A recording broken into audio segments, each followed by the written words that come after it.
Hello and welcome to the GoHighLevel Agency Live Build. This is where I build a real agency servicing multiple clients from complete zero using GoHighLevel and AI as my primary offer. Every single week I document exactly what I will be doing until this agency becomes really profitable. I will be sharing what is working, the scripts that I'm using, how I reach out to my potential clients, and everything in between so that you can also replicate how I do it so that ultimately magkakaroon ka rin ng sarili mong agency servicing multiple clients. And I'm doing all of this just to prove to you one thing, that selling an AI system is actually possible even if you're just starting from complete scratch. So what you will be watching in this video is week number 0, which is the fundamentals of building an agency. Kumbaga ito yung mga bagay na kailangan mo munang maintindihan before you get started doing anything else. And skipping this part is exactly the reason why most people fail before they even start.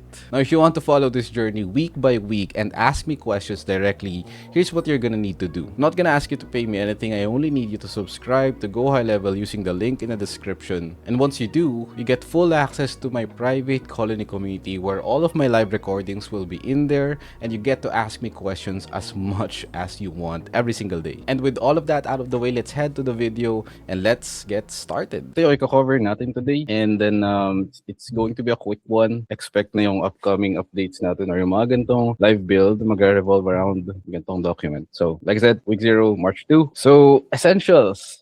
I'm assuming nandito ka sa private colony community. Supposedly, meron ka ng sarili mong GoHighLevel account. And if you don't, let me know or let any of my admins know, then we can set you up one. Here's an unsexy advice na nilagay ko. Show up every day, most probably. Narinig mo na yan elsewhere, maraming beses. Showing up every day. But it's the real unsexy advice. Even if it's a minimum of 2 to 4 hours a day of deep work, like even if 2 hours a day nga na deep work, and what I mean by deep work is undistracted work, it should be good enough na 2 hours straight undistracted work. And if you can push it to 4 hours every single day na undistracted work, like really parang like complete 1 hour or complete 4 hours straight. Pwede naman hindi straight, but like 2 hours straight work and then pahinga saglit, 2 hours straight work, pahinga saglit. 4 hours of deep work, that's already enough. And another essential is yung agency blueprint, which you'd be able to find right here, agency blueprint. Now, essentially, the other day, your ka-join mo lang sa community, nakalock pa dapat tong LinkedIn full playbook because I wanted people to focus sa niche guide lang or a bot full guide, but inunlock ko na yung LinkedIn full playbook even if you're just new. So you should already gain access to this, and the other guides are unlockable after 7 days, 14 days, ganun. So, ayun, pinapakita ko lang na meron tayong agency blueprint right here sa private colony community, sa classroom. You should be able to see all the guides that you need and the complete blueprint, basically. All right, now, starter pack. Let's start with this one, yung niche guide. Let's open this up. Kakagaling lang pala natin dyan. So, I would recommend going through this on your own time just so you get a better understanding. Anong klaseng niche ba yung dapat mong pipiliin for yourself? You go for a niche that resonates with you, a niche that naturally resonates with you, kumbaga, and something na you're genuinely curious about. And according nga kay Jomel, kay Joms, kay Kuya Joms, kay Jomel Laiko, go for a niche na you can talk about all day, non-stop for the coming months, kumbaga. Or maybe even a niche na naranasan mo yung pain point before. Now, ngayong sinabi ko yun, yung naranasan yung pain point before, I haven't, ako kasi ang niche ko ay solar.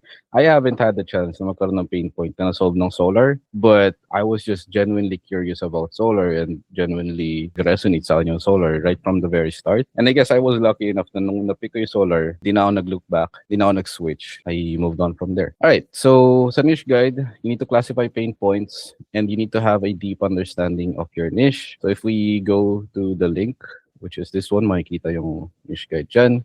Should be able to see the full guide na itong niche na to, rules for picking a good niche. And then also yung 2 classifications of a niche. Nandyan yung classification number 1, businesses that needs more clients. As an example, under classification number 1, ang solar installation na businesses, because they need more customers. I mean, classification 2 needs more customers as well. Pero yung classification 1 kasi, tulad ng solar company, pag nakuha nila yung customer, they're not the type of business na mag-i-install ng another solar system sa isang property ng more than once, kumbaga. So they install a solar system on a property once, and then maybe mag-upgrade ng system later. but it's not like a recurring thing going on, or it's not like may repeat customers ang mga solar businesses and other niches under classification number 1. Then classification number 2, dito nagpo-fall under yung mga businesses na need mag-retain and mag-monetize ng existing clients.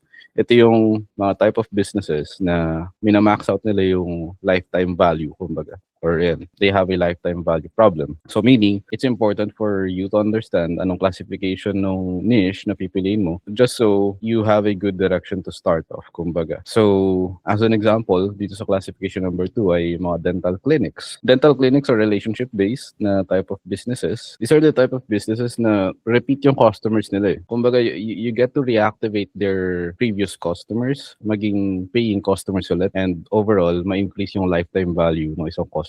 So, I'm not gonna blabber too much about yung mga classifications. I would recommend you to go through this on your own time just so mag-grasp mo siya ng mas maigi, magkaroon ka ng deeper understanding sa mga types of niches, and nandiyan naman yung guide kung paano ka makakuha ng sarili mong niche, kumbaga. Alright, next is yung AI bot full guide. This is the guide para maka-create ka ng sarili mong demo bots, and yung mga demo bots, yun yung mga type of bots na i-showcase mo to your potential clients. Either demo or ipapakita mo sa discovery call. This is the AI system na i-build mo, and on the discovery call, ipapakita mo siya. So, here's the guide.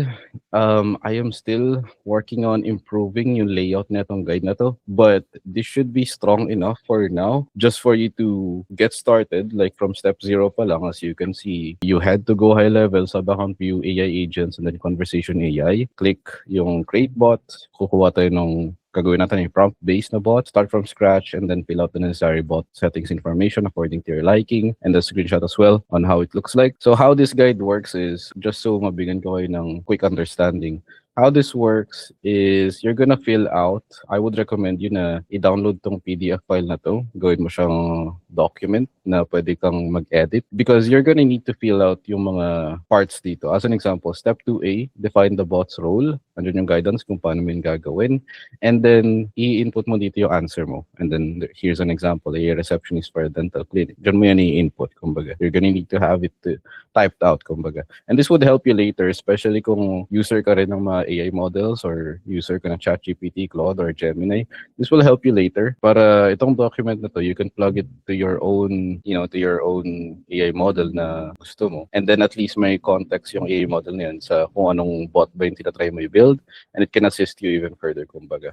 So going back to this document, you just need to fill out itong mga ano na to, mga blanks na yan, fill out the blanks. Then may other parts din dyan na tulad yan, step 2, letter B, define the main goal. Then you're gonna have to define the main goal. Isusulat mo talaga yung main goal ng bot. And after filling that out, aabot tayo sa point na step 8 ata, if I'm not mistaken. Ito, step 7 pala.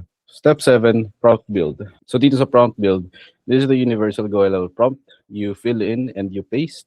Basically, yung mga fill in mo or yung mga sinagot mo earlier sa mga earlier pages, ipipaste mo lang dito sa mga naka-highlight na yellow. Tulad yan, yung bot role, step 2A, paste mo dyan. I-insert mo yung tonality style, which is nasa step 5, letter A.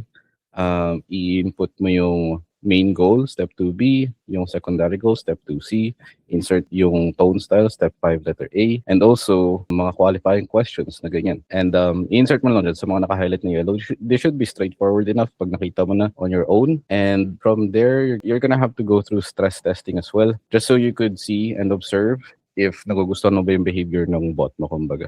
So just go through this guide kapag nagbe-build ka na ng bot mo, and by the end of it, you should be able to have your own conversation AI functional. Doesn't have to be perfect, but just as long as it's functional, on yan. While you're working on, looking for your niche, understanding your niche, while you're working on knowing the numbers or the industry average ng mga niche, while you're working on that and while you're trying to build your bot, as a secondary goal, you can already work on your LinkedIn account. You can already slowly build out or warm up your LinkedIn.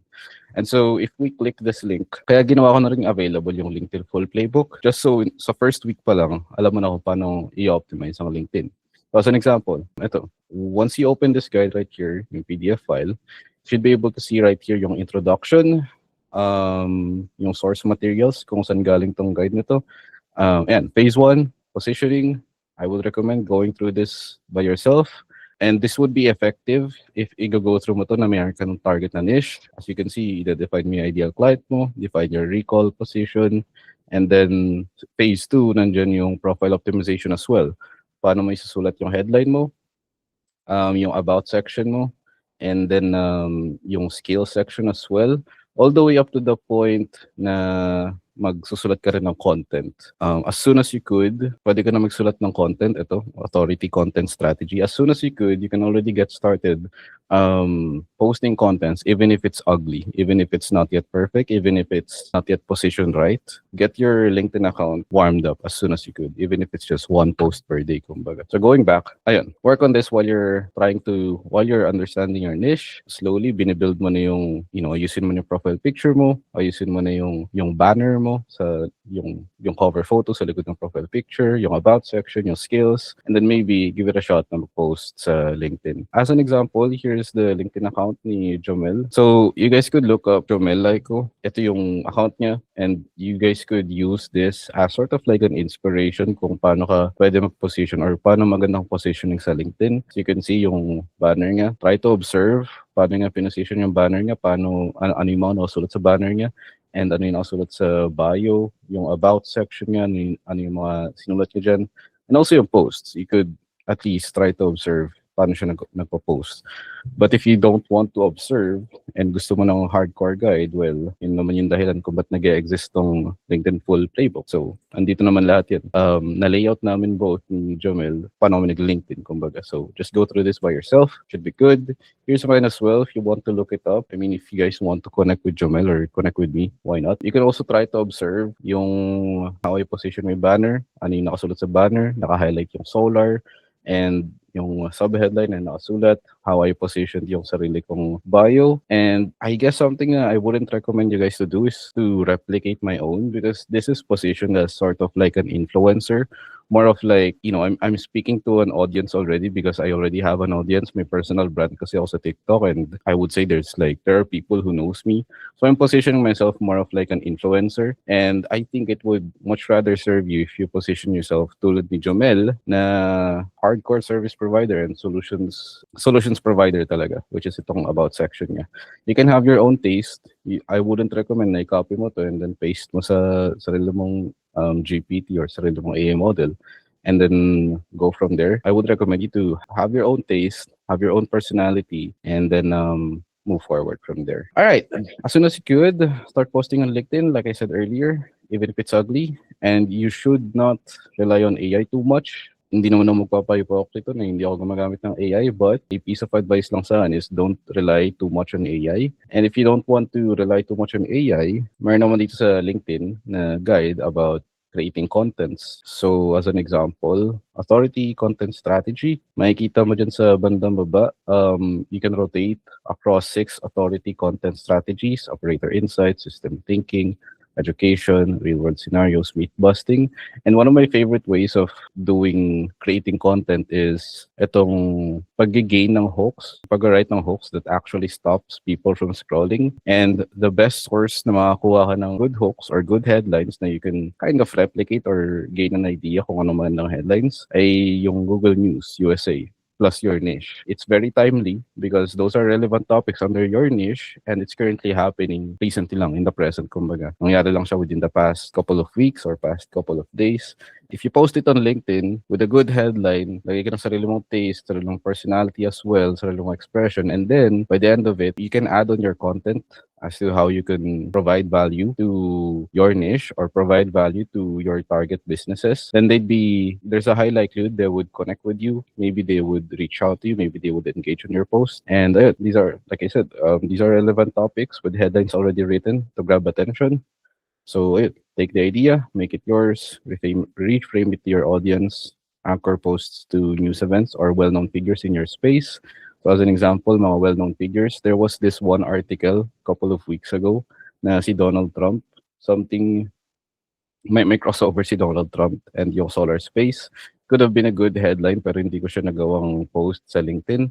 But another angle that you can use is you can make good use of well-known figures, mga celebrities, mga kilalang tao across the globe. And it's because may sarili na silang audience. It's because may sarili na silang fan base. So if you use their names, use them as hashtags as well. It could be a good way to gain traction. It could be a good way to gain exposure and to gain impressions sa LinkedIn account mo. So that's how I do it. Kaya di ako magre-rely too much on AI. You can use AI to help you out na pag-articulate ng thoughts. But what I'm not a fan of is ilalagay mo lang sa AI and then magpa-prompt ka lang na write me a LinkedIn post, and then the first output na ibibigay sa ni AI, yun na agad yung ipopost ko. So, easily kasi ma-identify yun na AI garbage. Maybe hindi fan si LinkedIn ng ganun, and people would easily identify if it's an AI garbage kumbaga. So have your own taste or ideas or plug in news articles. Now, under starter pack as well, I would encourage you guys na kumuha rin ng ganitong blueprint, success blueprint. I'll have this available dun sa agency blueprint. So this success blueprint, galing siya dun sa habit na pinapa-implement ko sa mga nako-coach ko before. So, it's a very simple success blueprint. As you can see, may tatlong non-negotiables dyan na you need to do every single day. And meron dyan yung custom habits na you can customize. You can just click this link if you want ideas kung anong habits yung pwede mo ilagay. And how you would use this is insert ka lang ng date. As an example, today is March 2, 26. Supposedly, lahat ng dates nandiyan na sa left side. And now, you have like a strong list of to-do list every single day, mga non-negotiables and also custom habits. And as an example, kunwari nagawa ko na tong first 3 habits, I'll just check these boxes and you should be able to see meron ka ng progress bar on the right side. It would be tough na ma-score lagi ang 100% because weighted average siya across all your check boxes. So as an example, three checks lang ako today, and tomorrow na-complete ko siya, hindi pa rin siya 100. So the goal of this habit master sheet is for you to stay consistent with your high caliber habits kumbaga. And eventually, kapag nagiging consistent ka na, you will hit 100. But as an example, kung sa pinaka-umpisa pa lang hindi ka na nakamiss ng anything, you should be able to see na ang bilis lang makahit ng 100 sa progress bar. They should give you the reason why ganito naka-layout yung success blueprint, it's because majority of the times, you don't need more information as to how to do this. Majority of the times, you don't need more information as to how to build your own profitable business or agency, GoHighLevel agency. You just need to take more action and pivot as much as you could. You need to make quicker decisions. And that's why pinostation ko yung success blueprint na ganun, na naka-habit master sheet. So, if you came in here because nakita nyo may 90-day money-back guarantee, part of that is nakalagay dun. You need to follow the success blueprint for 90 days. And if you don't sign a client, you'd be eligible for a full money-back. So, yun yung success blueprint. And there's a really high likelihood na it will work for you because it worked for me before nung wala pa akong audience, nung it was just me personally, it worked for my personal friends before, nung wala pa akong community, it worked out, and na-compliment ako ng mga na-coach ko before na in-implement yung habit master sheet. Got me all the way to the point na meet ko yung CEO and na interview ko yung CEO ng GoHighLevel, all because of this success blueprint, yung habit master sheet. All right, and then next week, ito lang naman kailangan mo asikasuhin this week if you're just starting out, if you're new here. Next week, we'll be focusing on outreach framework, dominating LinkedIn, and getting our first demo or discovery calls as soon as we could. Just so makakuha tayo kagad ng client as fast as humanly possible. Now, here's the current agency standing. Like I said, I'll be building a live agency from complete scratch. Yun naman talaga yung topic nito. So, current agency standing, 0 clients. Wala pa, obviously. Well, for this agency, wala pang clients. Revenue, $0 per month. And I'd like you guys to meet Polly. So, si Polly, I'm taking on Polly as like a partner sa agency na to because I only have enough mental bandwidth to handle stuff, and I would be highly effective if I could just handle stuff na I believe I'm good at, kumbaga. So, si Polly, I am positioning Polly as sa fulfillment and sa operations and sa hiring because a lot of those stuff I would say I'm not really the best at. I would say mas better if I'm positioned at the marketing side of things, of acquiring clients, engaging with clients, and making clients feel like we are someone na makapag-provide ng good solutions for solar companies or solar companies nila. And Polly would be sitting at the fulfillment side of things, hiring, operations, kumbaga. So here's Polly. You can, hindi siya gaano active sa school, but in yung account niya, Polly Lorenzo. And then we already did a success interview before because she was actually one of my, sorry, sad, but she was actually one of my students before na coach. So another ad right here. But like I said, siya yung isa sa mga na interview ko before because success student siya, and then she signed multiple six-digit deals using GoHighLevel. And then yun nga lang, ano, we had the chance to mag-talk before na may challenge siya when it comes to client acquisition. And you guys could watch this video just so if you want to know more about Poly. And also, maybe this would help you guys out. If you're just trying to get hired, you're not trying to build your own agency, you're not trying to build your own business, you just want to get hired as a freelancer and mag-stick sa Upwork, sa Fiverr, sa Online Jobs PH, sa, sa LinkedIn for jobs, maybe sa Facebook groups to find your direct clients. You could watch this video, get hired as a Filipino freelancer this 2026. Kaka-upload ko lang a couple of days ago. And we talked about that route, yung getting hired as a freelancer only. So you guys could look this up if you guys want to watch it. And yun si Polly, may kilala si Polly dyan. And so our current agency standing is we aim to help solar EPCs, mga solar companies, mga installers, win more deals through the use of AI and automation systems. We will be heavily focused on marketing, and we're already considering na mag-run ng Facebook ads for them because running Facebook ads is already a natural skill set sa akin. I already know my way around running Facebook ads, but it's not a requirement if you're trying to build your own agency. It's just an attractive offer, I would say, if we package it na kasama na yung Facebook ads.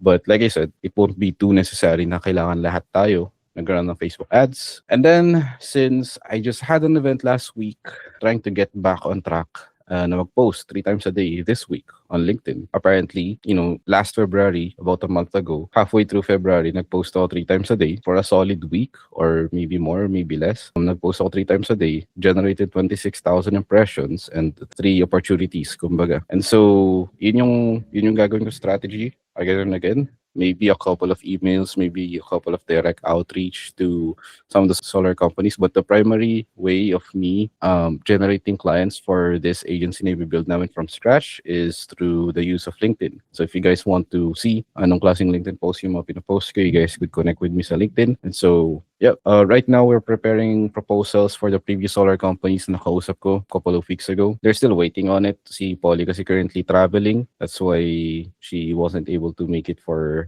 this week 0. But yun, we are preparing proposals for those solar companies and then maka-follow up lang ako sa nila. There's a high likelihood yung isa sa kanila wants to move forward because proposal na talaga inihingi and that they're just waiting on us.